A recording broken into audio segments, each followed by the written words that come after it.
poderosa. Ele já está em tuas mãos. Agora, Senhor, usa ele como uma atalaia para a tua igreja. É o que nós choramos em nome de Jesus. Amém, amém e amém. Queridos, recebam todos a paz do Senhor. Quantos estão felizes com Cristo, digam glória a Deus. Deus seja louvado pela oportunidade de estarmos juntos nesta noite. É muito bom estar aqui conhecendo este povo que vai morar no céu juntamente conosco, né? Deus seja louvado pela vida do pastor Maxwell, né? Deus abençoe a vida do pastor, pastora Patrícia. Deus abençoe as irmãs missionárias Luciene e Lúcia também. Bom, para a gente é um prazer enorme estar aqui junto com os irmãos. Nós somos ali da Assembleia de Deus Aijalon, Ministério de Madureira. Estamos aqui debaixo da bênção do nosso pastor. E eu tenho uma palavra de Deus para você nesta noite. Quantos querem ouvir Deus falar aqui? Digam glória a Deus.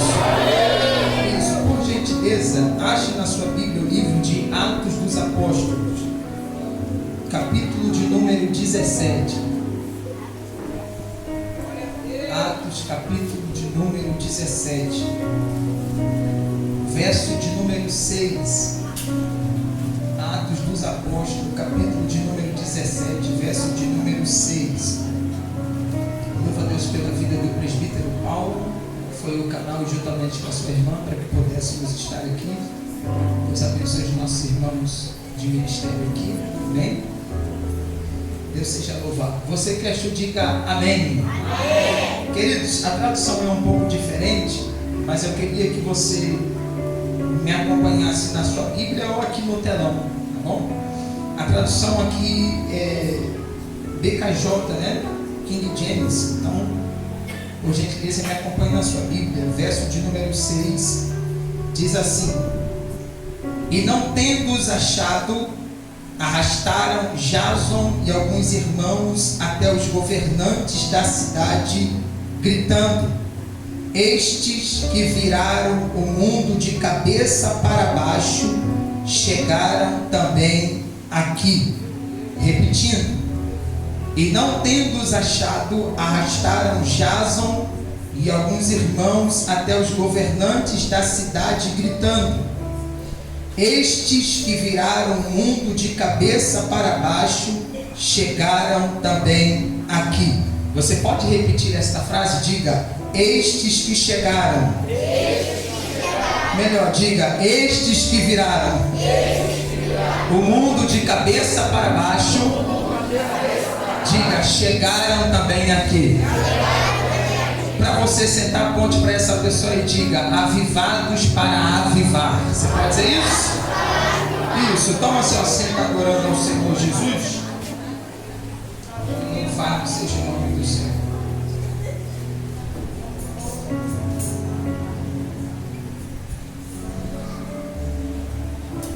Queridos, dê sua atenção para o baiano por alguns minutos, para me entregar aquilo que Deus colocou no meu coração, e a gente sair daqui amplamente abençoados pelo Senhor. Nós ainda temos um compromisso, né, Paulo? Daqui a pouco, quando a gente está aqui, a igreja, 8 horas agora, subir um monte para orar, e a gente vai chegar lá, né, para receber algo da parte de Deus também, né? Deus abençoe, pastor. Glória a Deus. Irmãos, olhe para mim e dê sua atenção. Não ande, não fale, olhe para cá, em nome de Jesus. Um pastor pregou em uma pequena frase na porta da sua igreja, e a frase era esta: esta igreja passará por um avivamento ou por um sepultamento. O próprio pastor, dono e dirigente, anjo daquela igreja, ele prega isto na porta da sua igreja para que todos os membros daquela igreja pudessem entrar e ver aquela placa e colocar no seu coração a importância e a urgência de um avivamento genuíno. E esse culto é proposto sobre missões, e não tem como a gente falar de missões se a gente não ligar a avivamento, porque avivamento também é missões. E quando nós olhamos para o livro de Atos dos Apóstolos, Eu não sei você, mas eu tenho um carinho muito grande pelo livro de Atos dos Apóstolos, por retratar a nossa caminhada e a caminhada da igreja. Há quem diga que este livro ele não tem um fim, porque enquanto a igreja de Cristo ainda está na terra, nós continuamos escrevendo o livro de Atos dos Apóstolos. Mas o médico Lucas, quando ele escreve Atos dos Apóstolos, e se você olhar do capítulo 1 até os últimos capítulos, você entende que este livro ele tem um tema central. E o tema central é que a igreja de Cristo, ela é um milagre de Deus por intermédio do Espírito Santo. Isto aqui que nós chamamos de igreja, esse ambiente em que nós intitulamos como celestial. Se você ler o livro de Atos dos Apóstolos, você compreende que o Dr. Lucas vai atrelar esta casa diretamente à pessoa do Espírito Santo. E não é à toa que somente dentro de Atos dos Apóstolos, a pessoa do Espírito Santo é mencionado mais de 50 vezes, o que traz a importância da ação, da direção, do instruir do Espírito sobre a nossa vida, o que difere um pouco do Antigo Testamento. Porque quando a gente olha para o Antigo Testamento, a gente vê uma porção do Espírito limitada sobre algumas pessoas. Por exemplo, sobre Moisés, sobre Davi, sobre os profetas. O Espírito que era de forma limitada, uma porção que era de forma limitada, entregue para algumas pessoas, para que estes pudessem fazer uma obra específica diante da direção que Deus havia entregado a esta pessoa. Mas nós também compreendemos que ali no livro do profeta Joel existe uma promessa, e essa promessa nos alcançou aqui no dia de hoje, que é o capítulo 2, pelo seu verso de número 28, que diz que há de ser que nos últimos dias derramaria do seu Espírito sobre toda a carne, e que nós profetizaríamos, alguém teria visão e alguém teria sonhos.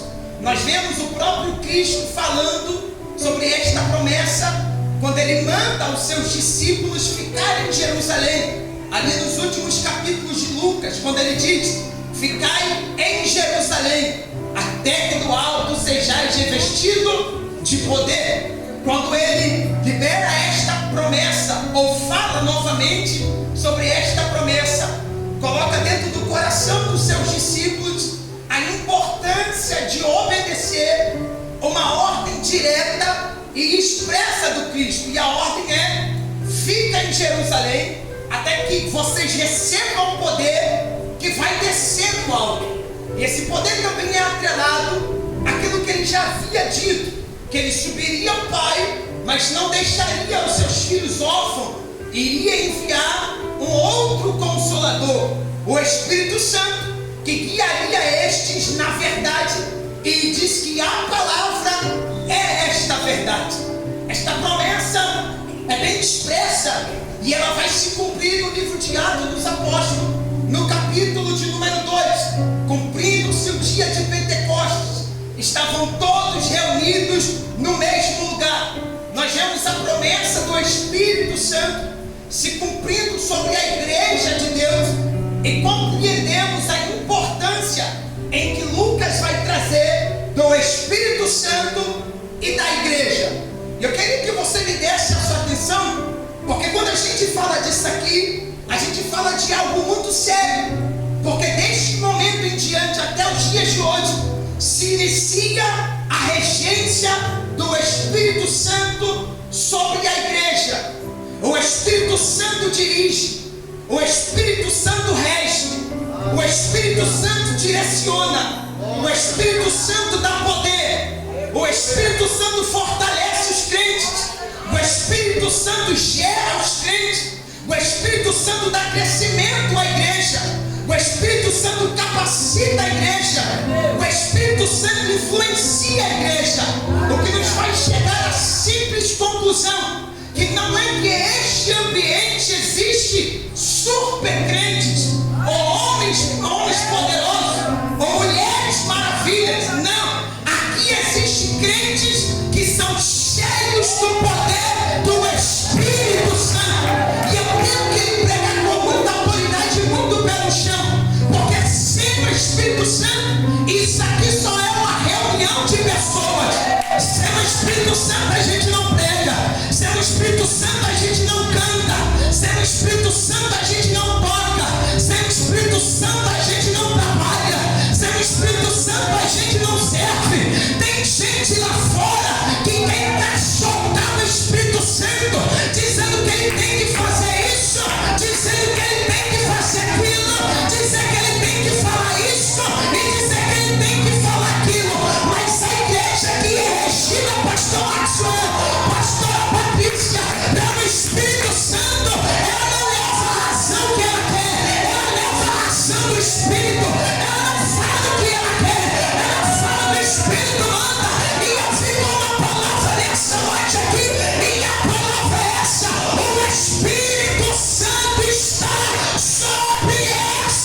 cabelo. Né?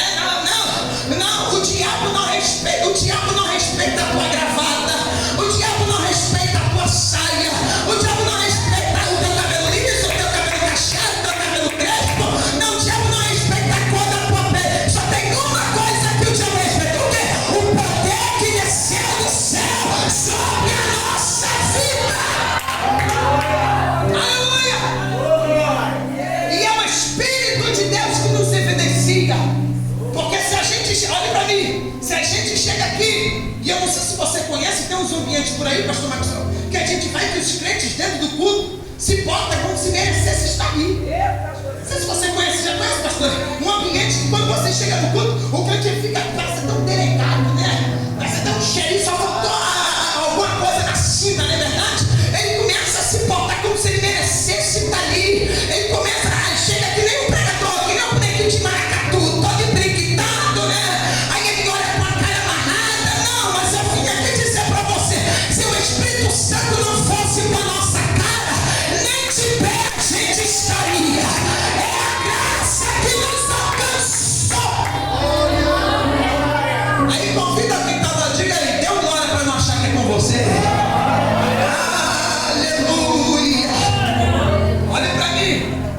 Quando nós compreendemos essa verdade aqui, e essa verdade é muito grande, por quê? Porque agora a porção não é mais limitada. A porção agora é para quem quer. A porção agora é para quem? E vocês não estão aí não? A porção agora é para quem? Não é mais uma porção limitada, é para quem quer. Às vezes a gente vive de um saudosismo. Eu não sei se os irmãos conhecem isso. A igreja hoje vive de saudosismo. Porque na minha época tinha batismo com o Espírito Santo. Na minha época, no louvor da harpa, o fogo já pegava.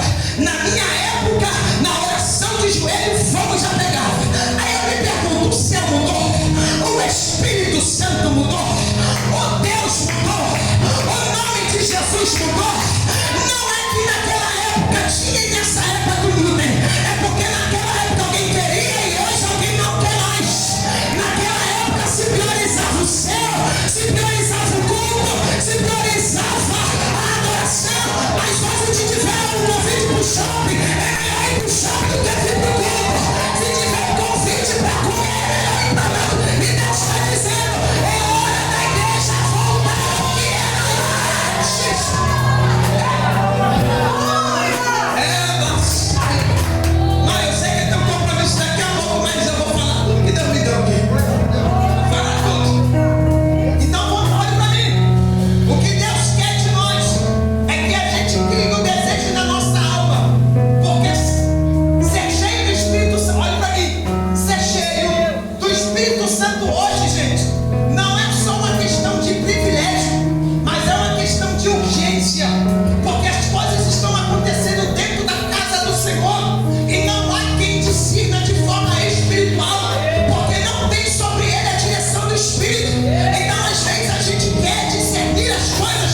nós temos a resposta dessa pergunta.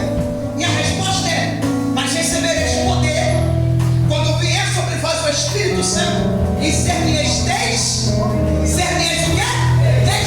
O que é testemunhar? Testemunhar é falar a palavra da verdade. Qual era o testemunho deles naquela época, Saulo? O testemunho deles naquela época não era sobre o que eles achavam que tinha que falar. Eles falavam o que tinha acontecido. O que tinha acontecido? Eles falavam sobre um Cristo que veio como um carpinteiro, que trabalhou sobre a terra, fez até milagre, mas o propósito dele não era ser milagroso. Eles pregavam que esse Cristo entregou a sua vida por toda a humanidade. Foi para o madeiro e ainda dizia assim: ele foi para o madeiro por culpa de vocês. Vocês crucificaram ele. Só que no terceiro dia ele ressuscitou. E tem mais: se alguém aqui é a pregação deles, se alguém aqui receber ele como Cristo, vocês também vão receber o poder de ser chamados filhos. Essa é a pregação. E hoje, a pregação hoje tem chave. A pregação hoje tem porta aberta. A pregação hoje tem carro. A pregação hoje é Deus já te dar vitória na vida financeira.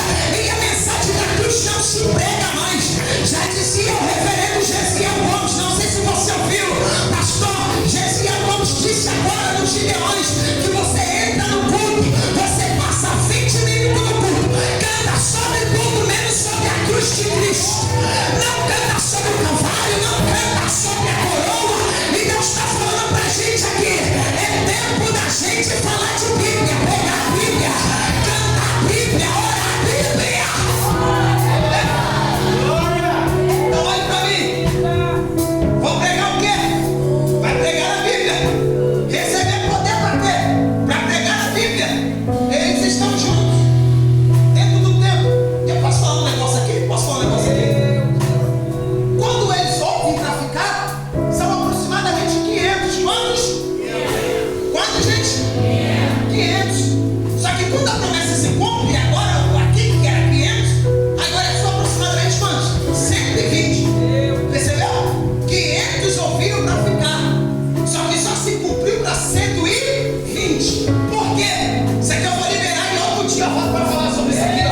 Por quê? Porque promessa não é para quem chega.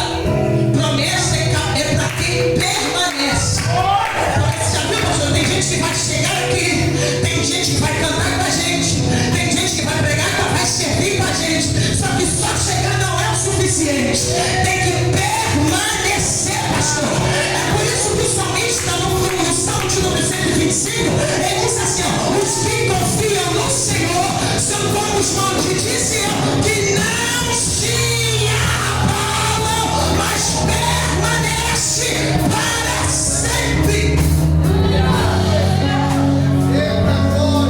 Esse é o negócio aqui, irmão. Eu vou falar. Os 500 estão ali, eu imagino assim. Porque você já percebeu? Não sei se você conhece. Quem dá e quem mora, ele nunca quer ir embora sozinho. É verdade.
fica só dentro desse ambiente aqui. Na nossa escola não falamos de Jesus.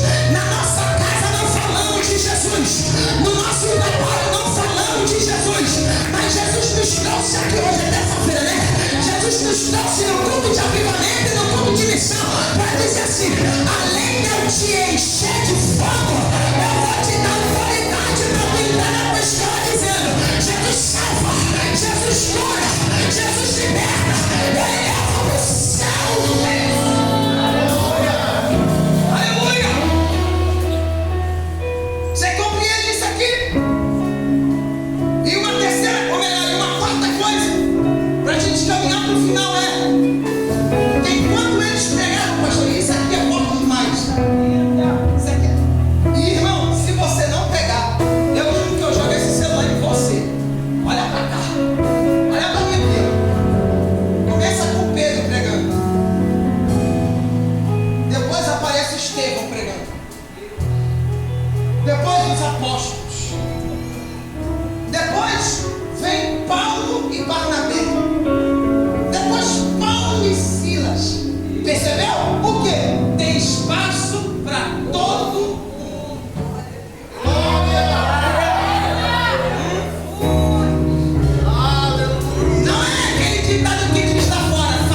no monte está percebendo algo. Por quê? Que enquanto Moisés está com o cajado e a mão erguida, o povo lá embaixo vai o quê? Vencendo. Só que quando Moisés vai arriando a mão, porque não é que Moisés quer parar, é porque o peso é muito grande. E enquanto Moisés está aqui, ó, porque se você segura aqui, se você segura qualquer coisa aqui, instrumento, uma caixa de som, uma guitarra, nos primeiros minutos, você vai ver que o peso é normal. Mas quando passa o tempo, parece que vai o quê? Aumentando. A física diz isso, né? Parece que o peso vai aumentando. É a mesma coisa com Moisés no monte. Enquanto Moisés está arriando a mão aqui, o povo está embaixo perdendo. Aí é aqui, olha pra mim, é aqui que quem está do lado se mostra útil.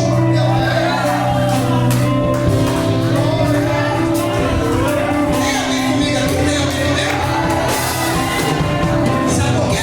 Qual é seu nome, irmão? Stephanie? Jennifer? Sabe por quê, irmã Jennifer? Porque quem está do lado aqui está percebendo. Calma aí. Moisés arriou a mão, o povo... Desculpa, pastor. Moisés levanta a mão, o povo ganha. Oxê. Então vamos fazer o seguinte. A mão de Moisés tem que continuar de pé. Pastora, com muito respeito, você não pode pegar na mão do pastor? Porque enquanto Moisés está com a mão erguida, a igreja está ganhando. Aí sabe o que eles vão fazer? Ele diz assim: ó, Moisés, se a tua força acabar, a gente vai deixar teu braço em pé aqui. Porque enquanto o Senhor está de braço em pé, a igreja está ganhando vitória lá embaixo. E sabe o que Deus está falando para alguém aqui? Eu posso perceber, eu sou da presa. Deus está falando para alguém aqui. Eu te levantei para levantar a mão de alguém. Eu te levantei para levantar a mão de alguém. Eu te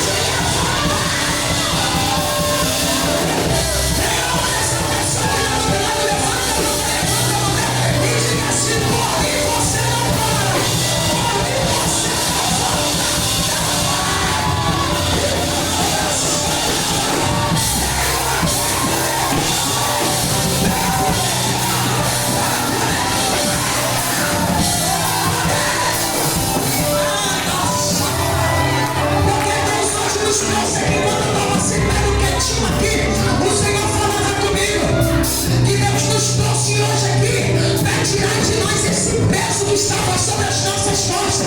Mas não tinha gente que queria fazer, mas tinha um peso sobre as suas costas.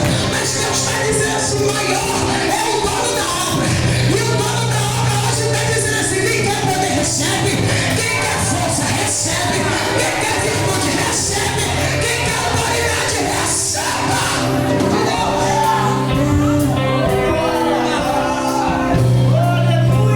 Terminei aqui. Olha pra mim, terminei aqui.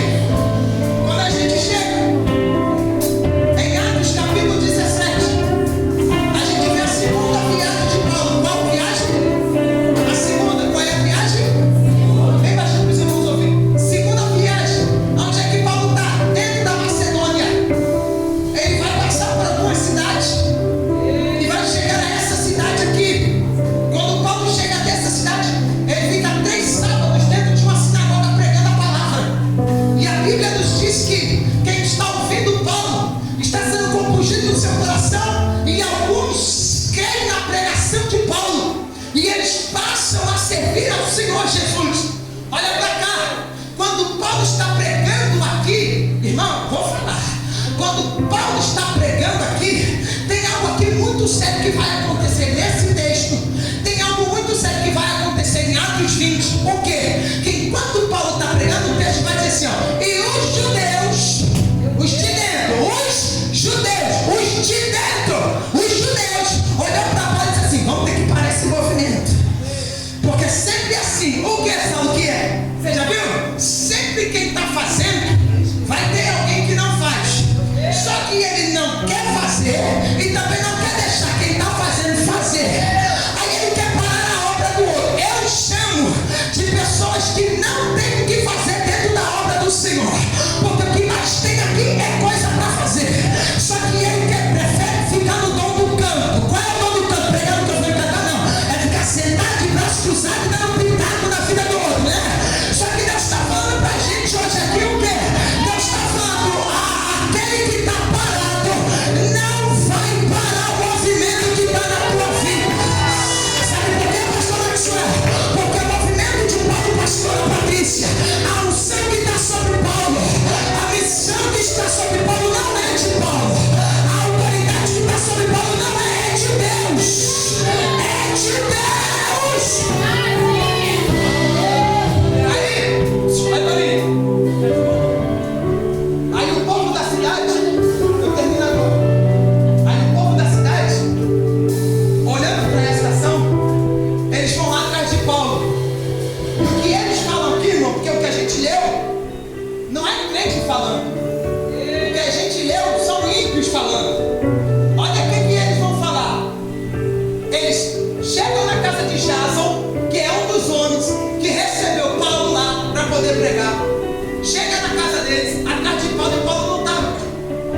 existe, tem um livro chamado Cultura do Avivamento. E nesse livro chamado Cultura do Avivamento, o escritor ele vai dizer que já se houve grandes moveres de Deus sobre a terra, mas ainda virá um grande avivamento.